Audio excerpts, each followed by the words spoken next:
সম্পর্কে আল্লাহ কোরআনে বলেছেন।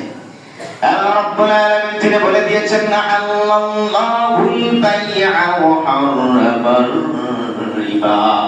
আল্লাহ পাক ব্যবসাকে হালাল করে দিয়েছেন, আবার সুদটাকে আল্লাহ হারাম করে দিয়েছে, ঠিক না? আহাল্লাহুল বাই'a, ব্যবসা। ব্যবসা মানে কি? যে ব্যবসার মধ্যে হালাল, ব্যবসার মধ্যে থাকবে লস এবং লাভ, ঠিক না? কোন মাসে আপনার দোকানে লাভ হবে, কোন মাসে আপনার দোকানে লস হবে। কখনো কখনো যারা ফার্মেসির বিজনেস করেন সবসময় কি একরকম ব্যবসা থাকবে? যারা মুদির ব্যবসা করেন একরকম থাকবে? যারা ইলেকট্রনিক্স ব্যবসা করেন একরকম থাকবে না। কিন্তু এই হালাল ব্যবসার মূল সংখ্যা লাভ এবং লস। আর সুদের ব্যবসায় কোনো লস নাই, ঠিক না? কোনো লস আছে? 2 লাখ টাকা দিবে, প্রতি মাসে 2000 করে বা 5000 করে, তার কোনো লস আছে?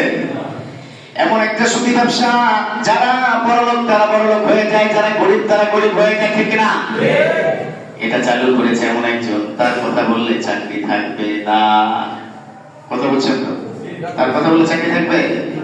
তার কথা বলার সাথে সাথে দেখা যাবে এমনিতেই তো ঝামেলা আছে, আমার লাইফ দেওয়া নিষেধ, আমার অনেক কিছু নিষিদ্ধ করা আছে, এটা বলার সাথে সাথে আমার চাকরি থাকবে, দেখা যাবে রাস্তা থেকে উঠে এগিয়ে নিয়ে গেছে। কিন্তু সত্য কথা মায়ের বুকের মধ্যে ওষুধ বলেছে, সত্য কথা কাউকে ছাড় দেওয়া যাবে না। আপনি যদি সুদের বিরুদ্ধে কথা না বলেন, আপনি যদি ঘুষের বিরুদ্ধে কথা না বলেন, আপনি যদি জুলুম অত্যাচারের বিরুদ্ধে কথা না বলেন, কাল কিয়ামতের ময়দানে ওই জালেমের সাথে আপনাকে আল্লাহ জাহান্নামে যেতে হবে। কথা বলতে কিনা? কথা বলতে হবে। we have to boost up, we have to speak up। আমাদের কথা বলতে হবে। কথা না বললে সমাজ পরিবর্তন করা যাবে না। এজন্য যারা সুদের সাথে জড়িত আছেন, be careful, listen to me, মনোযোগ দিয়ে শুনেন। বিশ্বনবী বলেছেন যে সুদের যে আযাব, রিবা, আল আযাবু আর রিবা, এটা হচ্ছে জিনাতুন, এটা বলা যাচ্ছে না, কি মুখে বলা যায় না, সেটা হচ্ছে মায়ের সাথে 70 বার জিনা করার সমান। This is possible for you? এটা সম্ভব? কোনদিন সম্ভব? চিন্তা করা যাবে?